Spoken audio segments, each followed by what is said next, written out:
আজকের এই ক্লাসে আমি অষ্টম শ্রেণীর ৮৩ পেজে যে টেবিলটা রয়েছে কিভাবে তোমরা এটা কমপ্লিট করবা ইনশাল্লাহ সেটা আমি তোমাদেরকে দেখাবো।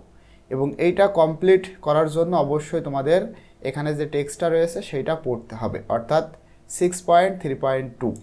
তো এইটা তোমরা যারা পড়েছো তারা তো অবশ্যই বুঝতে পারবা। দেখো এখানে বলা হচ্ছে সেন্টেন্সেস ফ্রম দ্য টেক্সট, মানে উপরের এই টেক্সট থেকে কিছু বাক্য এখানে দেওয়া হয়েছে। ঠিক আছে, 7টা বাক্য দেওয়া হয়েছে। আর এখানে বলা হচ্ছে features of formal text used, এবং এই বাক্যগুলা যেভাবে ফর্মালি ব্যবহার করা হয়েছে তার বৈশিষ্ট্য তোমাদের এখানে লিখতে হবে।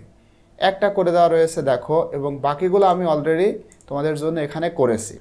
তো দেখো এখান থেকেই দেখাই। 1 নম্বরে বলা হচ্ছে how ever the mind of a child is always growing and learning new things, মানে একটা বাচ্চার যে মন এইটা সর্বদাই গ্রো করে, মানে বৃদ্ধি পায় এবং শিখতে চায় বা শিখে নিউ থিংস, নতুন নতুন জিনিস।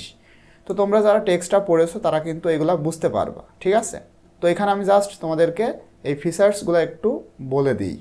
তো এইটার ফিচার্স হচ্ছে academic vocabulary how ever is used. এখানে একাডেমিক ভোকাবুলারি হাউ এভার ব্যবহার করা হয়েছে, এটা একটা ফিচার্স বা বৈশিষ্ট্য ফর্মাল টেক্সের। এরপরে দেখো 2 নম্বর বাক্যটা, they are innocent and very fragile emotionally. Fragile মানে ভঙ্গুর, মানে তারা হয় ইনোসেন্ট এবং খুবই ভঙ্গুর ইমোশনালিভাবে, মানে আবেগগত দিক থেকে তারা খুবই ভঙ্গুর। তো এইটার বৈশিষ্ট্যটা কি, ঠিক আছে, সেটা আমরা এখানে লিখেছি। দেখো এটা হলো descriptive language to convey emotions and characteristics, মানে বর্ণনামূলক ভাষা ব্যবহার বা বহন করছে এখানে ইমোশন এবং ক্যারেক্টারিস্টিক্স বা তাদের বৈশিষ্ট্য বোঝানোর জন্য। 3 নম্বর বাক্যটা দেখো, while child labour is often considered a necessary evil in some regions due to poverty and lack of education, it remains a violation of fundamental human rights and ethical principles. তো ওই টেক্সটটা তোমরা যারা পড়েছো তারা কিন্তু বুঝতে পারছো। এখানে বলা হচ্ছে যখন বাচ্চারা, মানে বাচ্চাদেরকে প্রায় সময় বিবেচনা করা হয় আননেসেসারি ইভিল হিসেবে কিছু এলাকাতে, ডিউ টু কারণ তাদের দারিদ্রতা এবং শিক্ষার অভাবের জন্য। এবং এই জিনিসটা মূলত মানুষের যে একটা মানে মৌলিক অধিকার এবং মানুষের যে একটা নৈতিক যে মূল জিনিস রয়েছে সেখান থেকে মূলত বিরত রাখছে। তো এইখানে যে বৈশিষ্ট্য ব্যবহার করা হয়েছে use of complex sentence structure, মানে এখানে কমপ্লেক্স সেন্টেন্সের যে ব্যবহার সেটা করা হয়েছে, অ্যান্ড ফর্মাল ভোকাবুলারি ব্যবহার করা হয়েছে, যেমন ভায়োলেশন, ইথিক্যাল প্রিন্সিপালস এগুলা। 4 নম্বর বাক্য, in addition child labour has significant long term consequence on social, economic and cultural development. তো এই বাক্যর বৈশিষ্ট্য হচ্ছে ফর্মাল কানেক্টরস ইন অ্যাডিশন।